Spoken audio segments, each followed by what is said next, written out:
Então, dando continuidade à nossa aula sobre o esmalte, em que no vídeo anterior a gente falou a respeito das características gerais, nesse vídeo a gente vai falar a respeito do desenvolvimento do esmalte. De forma mais específica, conversaremos a respeito da amelogênese.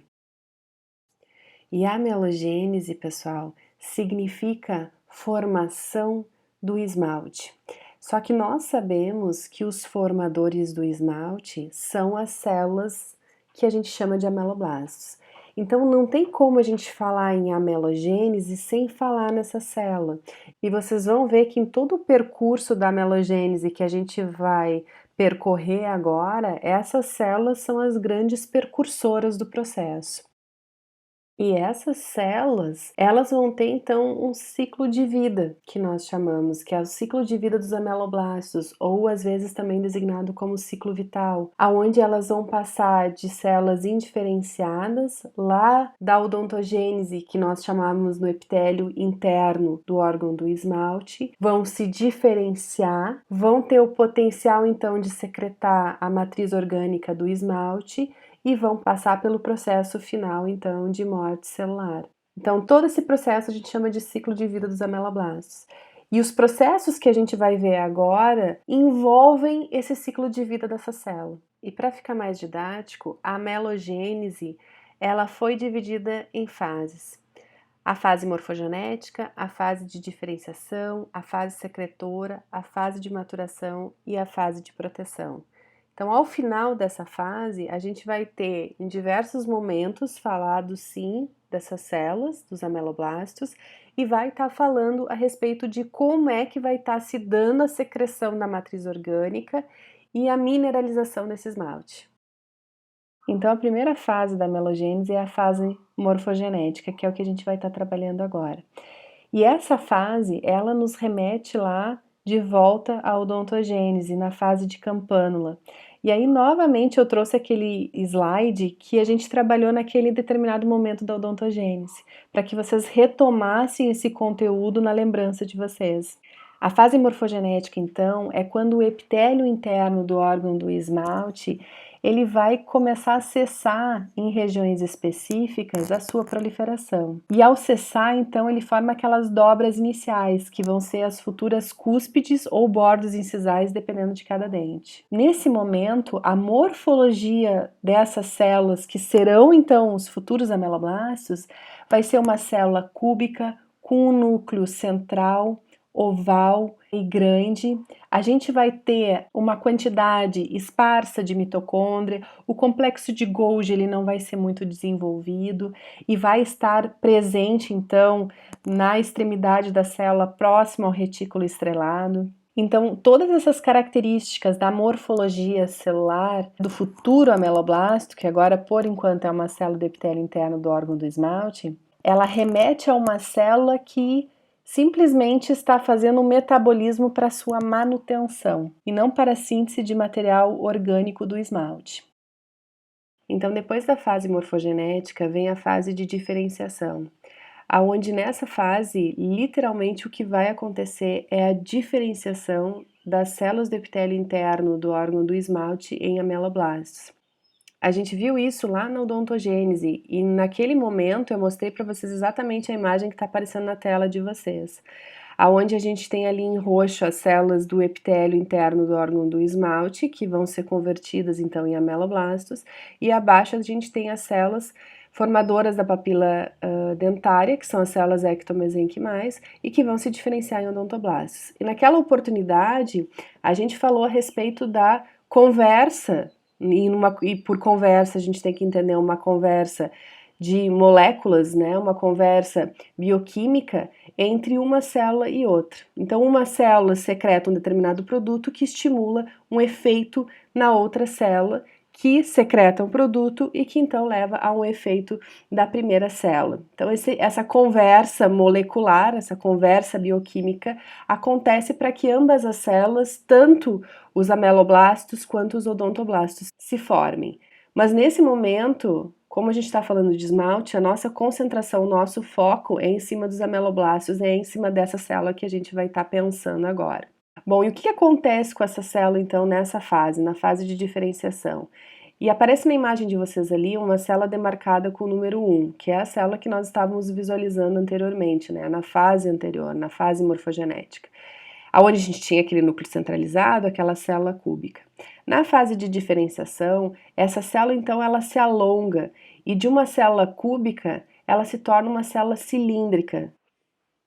Então, com essa mudança, essa modificação de uma célula que antes era cúbica se transformando em cilíndrica, a gente vai ter também o deslocamento do núcleo, né, que é aquela inversão de polaridade que nós conversávamos lá na odontogênese, aonde a gente tem então o núcleo se deslocando, ficando mais distante da papila dentária, onde a papila dentária então ela estaria nessa localidade aqui. Ele se desloca, formando então nessa região o que a gente chama então do polo proximal e essa região aqui então o polo distal. Também vai acontecer o deslocamento do complexo de Golgi. Antes o complexo de Golgi ele estava aqui, ó, pra gente na fase morfogenética. Agora esse complexo de Golgi ele vai migrar, indo então em direção à região distal da célula. Além disso, nessa fase, a gente vai ter um desenvolvimento mais acentuado do retículo endoplasmático rugoso. Então, aqui, ó, vocês estão vendo o retículo endoplasmático rugoso no polo distal dessa célula, né, mais bem desenvolvido do que a gente tinha, então, na fase morfogenética. Então, essas são as características da célula. Esse é o processo pelo qual a célula está passando para se diferenciar. E para criar um aparato, então, de organelas, de estruturas celulares que permitam que essa célula sintetize a porção orgânica do esmalte e secrete essa porção orgânica do esmalte. Então, também é característico dessa fase de diferenciação que no polo distal dos pré-ameloblastos, então nessa região aqui, no polo distal, oposto ao núcleo, né? Nessa região aqui, comece a haver a secreção de enzimas lisossômicas. Essas enzimas lisossômicas, elas vão atuar sobre a lâmina basal. A lâmina basal está aparecendo aqui em vermelho para vocês, e se vocês bem observam, ela está, em parte, parece, separando as células aqui dos pré-ameloblastos das células aqui dos odontoblastos, né? Então, essas enzimas lisossômicas, elas vão atuar sobre essa lâmina basal. Mas quem é essa lâmina basal? O que é essa lâmina basal? E qual é a importância dela nesse processo? E por que a degradação dela é importante nessa fase? Então, se a gente pega aquela fina linha vermelha, representada no slide anterior, né, como a lâmina basal, e a gente olha ela de uma forma um pouquinho mais complexa, de uma forma um pouquinho mais aprofundada, a gente vai ter a visão exatamente da estrutura que vocês estão enxergando aqui, ó. Isso aqui tudo é a lâmina basal, aonde hoje a ciência sabe que ela é formada em torno de 50 proteínas. Então, sim, ela é muito complexa, né? E ela tem, se a gente olhar aqui nessa imagem, aqui está representada uma célula epitelial para a gente, o que seria na nossa imagem anterior e para nossa área os pré-ameloblastos, ou num estágio anterior da diferenciação, né? As células do epitélio interno do órgão do esmalte. E aqui abaixo a gente teria o tecido conjuntivo. Nessa imagem ela está suprimida para nós, para dar um maior enfoque aqui à lâmina basal. Mas estaria aqui embaixo, então, no nosso caso, os odontoblastos, ou no estágio anterior da diferenciação, as células ectomesenquimais aqui nessa região. Bom, pessoal, e da onde que surge essa lâmina basal? Quem produz essa lâmina basal? Quem produz e depois secreta os componentes, então, que vão fazer parte dessa lâmina basal, né, dessa estrutura complexa que a gente enxerga aqui, são essas células epiteliais que estão aqui. Então, as células lá do epitélio interno do órgão do esmalte são as grandes responsáveis por produzir essa lâmina basal. Mas o que essa lâmina basal ela faz? Por que ela é importante? Por que a gente está comentando a respeito dela, entendendo um pouquinho do que ela é? Essa lâmina basal, ela se interpõe entre os pré-ameloblastos e os odontoblastos. E ao fazer essa interposição, ela acaba levando à compartimentalização. Então, ela separa e isola o tecido conjuntivo, que está aqui embaixo, e portanto os odontoblastos, do epitélio, ou seja, dos pré-ameloblastos que estão aqui em cima. Ela faz essa compartimentalização. Isso, quando a gente fala em compartimentalização, talvez passe uma impressão de que o que está aqui em cima não se comunica com o que está aqui embaixo. E a gente já sabe, de uma longa conversa que a gente vem tendo desde lá da odontogênese, que sim, as células ectomesenquimais, se a gente for anterior, né, na diferenciação, as células que estão aqui embaixo, lá do ectomesenquima, se conversam sim, trocam moléculas, né, fazem uma conversa bioquímica, como a gente fala, com as células do epitélio interno do órgão do esmalte e vice-versa, que há uma troca ali. Então, a lâmina basal, por mais que ela compartimentaliza, não significa que elas não possam ter trocas de moléculas químicas. Mas a célula que está lá no epitélio, ela não vai tender a ir lá para o tecido conjuntivo e vice-versa. Então, ela está compartimentalizando, está fazendo com que a célula fique lá no epitélio e a célula fique lá no tecido conjuntivo. Mas isso, de forma alguma, não significa que não está havendo trocas de moléculas químicas entre essas duas células. Aí vem uma segunda função que a lâmina basal ela faz. Ok, a célula que está no epitélio não vai lá para o tecido conjuntivo e vice-versa, mas ela vai mediar, né, a troca de moléculas. Então, ela vai fazer o que a gente chama de filtração, né, do que a gente tem lá secretado lá no epitélio, ou que entra em contato com o epitélio, ela vai filtrar o que passa para o tecido conjuntivo. E ela vai filtrar do que vem do tecido conjuntivo para o epitélio. E essa filtração que ela faz está muito ligado aos componentes que a gente tem aqui na lâmina basal. As proteínas que fazem parte dessa lâmina basal vão fazer com que passe determinadas moléculas para o epitélio e passe determinadas moléculas para o tecido conjuntivo, né? Então, ela vai mediar, em parte, essas trocas de substâncias químicas entre um e outro, né? Mediando essa conversa que vocês já sabem aí de antemão que é importante. Bom, e aí vem uma terceira função exercida pela lâmina basal que eu queria comentar com vocês, que é uma função que a gente chama de fixação estrutural. Então, a célula epitelial que está aqui, o pré-ameloblasto, ele vai estar fixado a essa lâmina basal. Essa fixação, pessoal, se dá por meio desses receptores de integrina que a gente comenta, né? Que são esses receptores verdes aqui para vocês, ó, e que se ligam então à estrutura da lâmina basal. Já as células que estão abaixo do tecido conjuntivo, né, então seriam os odontoblastos, eles também ficam conectados a essa lâmina basal, mediado por outros fatores, mas também fica conectado a essa lâmina basal. Então a lâmina basal ela faz uma fixação estrutural, né, fixando as células epiteliais a ela e fixando as células do tecido conjuntivo, né, a ela. E a lâmina basal, pessoal, ela não tem somente essas três funções que eu falei agora para vocês, né? Ela tem outras N funções atreladas a ela e possivelmente tenha outras funções que os pesquisadores ainda precisam conhecer e precisam dominar.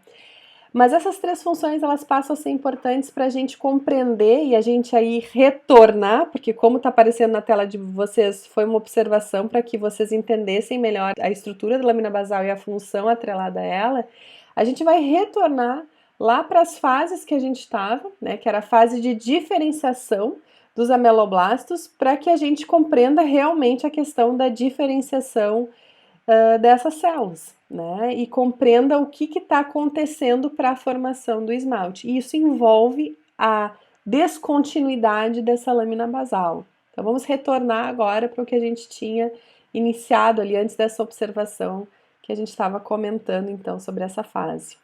Então, pessoal, retornando para a nossa fase de diferenciação, aonde nós estávamos trabalhando então em cima dessa imagem, só para ficar mais fresquinho para vocês, nós conversávamos que o pré-ameloblasto, nessa porção distal dele, começa a haver liberação de enzimas lisossômicas para essa regiãozinha aqui em verde mais claro.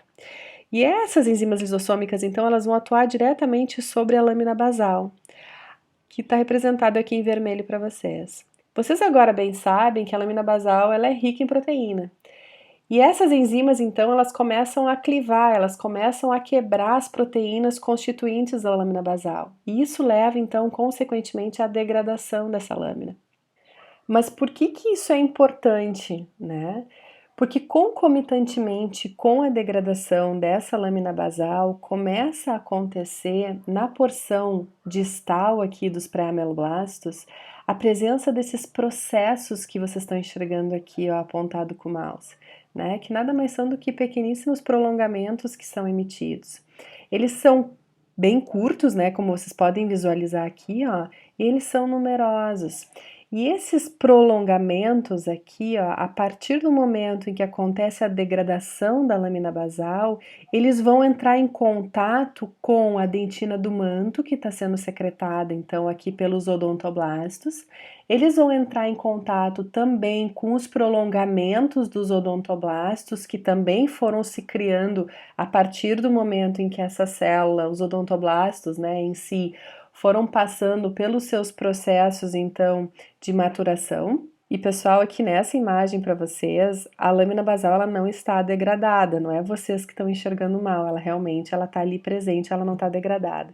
A próxima imagem que eu vou mostrar para vocês mostra um pouquinho melhor o como que esses processos, né, esse curto processo formado aqui nos pré-ameloblastos, como que ele interage então com essas estruturas da dentina do manto, da vesícula e do próprio processo aqui emitido pelos odontoblastos. Vamos ver. Essa imagem, pessoal, inclusive ela é do livro de vocês do Catiburium, né? Mas ela é extremamente ilustrativa nessa questão do contato que consegue ser estabelecido entre os pré-ameloblastos e as estruturas que estão subjacentes a ele, graças à eliminação, à degradação, né, contínua daquela lâmina basal que nós conversávamos anteriormente. Então aqui vocês têm somente mostrando para vocês os processos dos odontoblastos, o odontoblasto completo aqui foi suprimido aqui nessa região para vocês, né? Aqui em amarelo vocês enxergam então a dentina do manto, né? Aqui as vesículas da matriz, que são importantes para o processo de mineralização, que a gente vai ver lá na formação da dentina,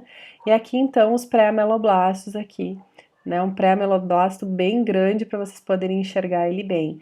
E aqui então os processos curtos que foram formados e que estão entrando em contato, né, com a dentina do manto, com o processo dos odontoblastos, com a vesícula aqui, ó, mostrando essa interação com as vesículas da matriz. E por que que esse contato todo é importante? Isso a gente, de novo, tinha falado lá na odontogênese, para que o pré-ameloblasto, ele, então, finalize efetivamente o seu processo de diferenciação. Esse contato, ele passa a ser extremamente importante. Então, como último processo que a gente precisa falar durante essa fase de diferenciação e que o pré-ameloblasto precisa adquirir para se converter em ameloblasto, e então, para seguir para a próxima fase, é a formação entre os ameloblastos, tanto no seu polo mais distal, quanto no seu polo mais proximal, que são exatamente essas regiões que eu estou mostrando para vocês, precisam ser formados desmossomos, junções comunicantes e junções oclusivas. E esse conjunto dessas junções a gente chama de complexos juncionais. Então, entre os ameloblastos, tanto na região do polo proximal quanto na região do polo distal, vão ter que ser formadas complexos juncionais, formados principalmente por desmossomos, junções oclusivas e junções comunicantes. Eu vou falar brevemente agora a respeito delas para que vocês relembrem em alguns casos, como os desmossomos que eu já falei para vocês. Junções comunicantes geralmente a gente vê quando a gente fala na fisiologia do coração, né? E aí sim as junções oclusivas que possivelmente vocês não tenham tido contato. Bom, os desmossomos que em outra oportunidade eu acabei falando com vocês, é uma junção onde a gente tem, então, duas células, lado a lado, né? Aqui vocês têm a membrana plasmática de uma célula, aqui a membrana plasmática de outra célula. Então, a gente teria um ameloblasto aqui e outro ameloblasto aqui. A gente tem a presença de proteínas transmembranas, que geralmente, então, são caderinas. Aqui está sendo mostrado para vocês duas caderinas de forma bastante específica, né? A desmocolina e a desmogleína, né, que são duas bastante específicas que estão sendo designadas aqui para vocês, mas não deixam de ser caderinas, aonde elas são proteínas transmembranas que se conectam, então, na parte extracelular, e ambas, nas suas respectivas células, vão estar ligadas na porção intracelular, então na região aqui do citoplasma celular, a essas placas, né, de fixação, tanto desse lado aqui, então, dessa célula que a gente pode chamar de 1, né, e essa aqui é a célula 2. Essas placas, então, de fixação, por sua vez, elas vão estar ligadas aos filamentos intermediários, né, que são de cunho proteico também, né, esses filamentos, e que compõem o citoesqueleto celular. A formação dessas estruturas, tanto lá no polo distal, né, mais distal, entre as células, tá? Isso está acontecendo entre as células, mas mais para a região do polo distal e mais para a região do polo proximal, vai fazer então a composição desses complexos juncionais que precisam acontecer e que são extremamente importantes. Bom, então as junções comunicantes, também ditas como junções gap, elas também fazem parte então desse complexo juncional que vai ter que se formar nos pré-ameloblastos, né, tanto no polo distal quanto no proximal, lembrando sempre que é entre as células, mas é mais deslocado para o polo proximal e mais deslocado para o polo distal. Essas junções comunicantes, elas estão presentes normalmente em células que precisam ter a passagem direta de moléculas sinalizadoras. Então, elas precisam que rapidamente passe moléculas de uma célula para outra. E geralmente essas junções comunicantes, então, elas estão associadas a células que precisam trabalhar de forma sincronizada.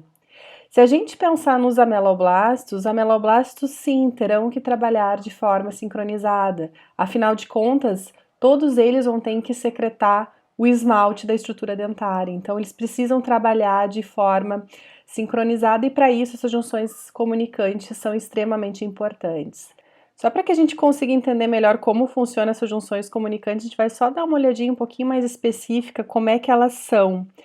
Essas junções comunicantes, ela nada mais é do que um canal que se estabelece, né, entre dois conexões, que eu vou mostrar para vocês o que são. Aqui a gente tem, então, nessa imagem, né, duas membranas plasmáticas adjacentes. Então, aqui é a membrana plasmática de uma célula, aqui é a membrana plasmática da célula adjacente. E essa estrutura em verde aqui para vocês, essa aqui que eu estou mostrando, é proveniente dessa célula. E essa estrutura em verde aqui é proveniente dessa célula. Essas duas estruturas que eu mostrei para vocês recebem o nome de conexon. E a junção, então, de dois conexons faz com que se forme, então, a presença desse canal, que vocês estão enxergando aqui, ó. Através, então, desse corte longitudinal que ele faz aqui, permite que a gente enxergue melhor esse canal. Então, para que se forme esse canal, para a passagem de substâncias no interior dele, a gente precisa que dois conexons se alinhem perfeitamente, um pertencente a cada célula, mas que eles se alinhem perfeitamente para que o canal se estabeleça. E a partir daí, então, dependendo de qual é a constituição desse canal, ele vai deixar passar, né, de forma bastante rápida as substâncias de uma célula para a outra célula. Geralmente, essas trocas são de íons, são de moléculas reguladoras, de alguns tipos pequenos de metabólitos que se tornam necessárias, então, para a função que a determinada célula ela exerce. Né? Então, é fácil da gente pensar que sim, os ameloblastos precisam desse tipo de junção comunicante. E ele vai se estabelecer, então, de forma mais efetiva, então, nesse processo, nessa fase de diferenciação que a gente está vendo.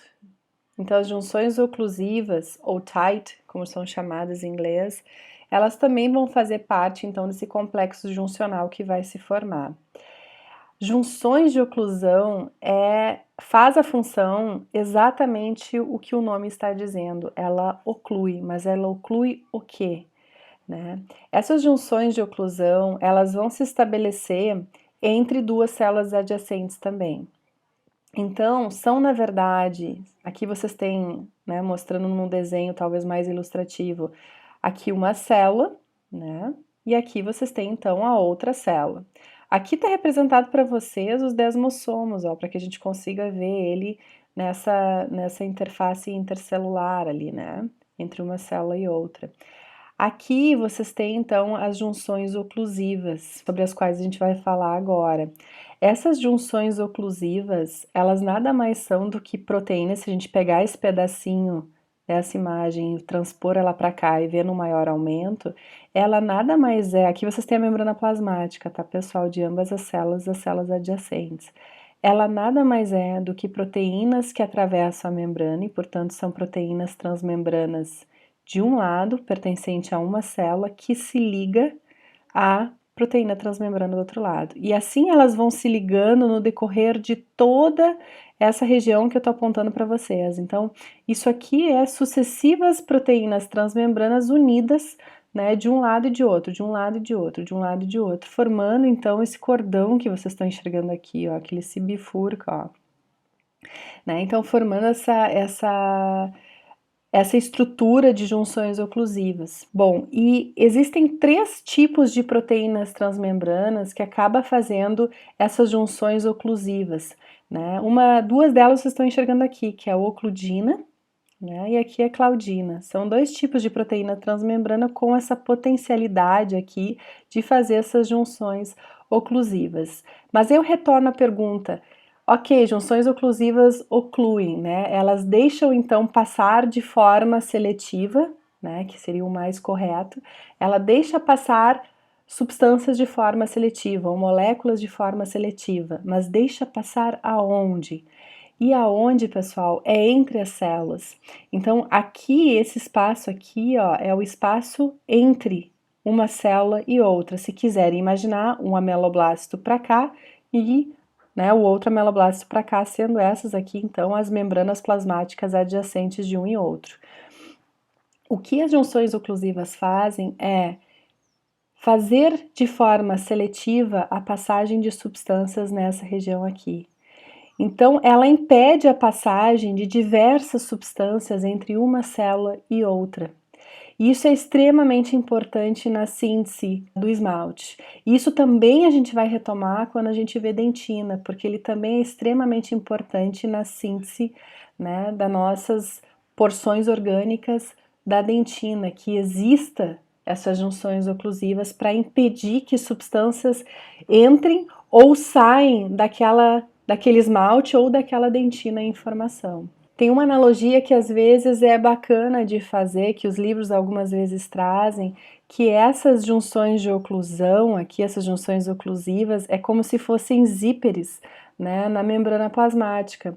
Então, pelo zíper, né, se tu botar um pouquinho de água, por exemplo, num zíper de uma jaqueta, ele acaba muitas vezes passando, né? Então, é como se ele selasse em parte, mas de uma forma seletiva, né, a passagem de substâncias ali entre as células. E agora, pessoal, a gente sai da fase de diferenciação e vai para a próxima etapa, então, que é a fase secretora.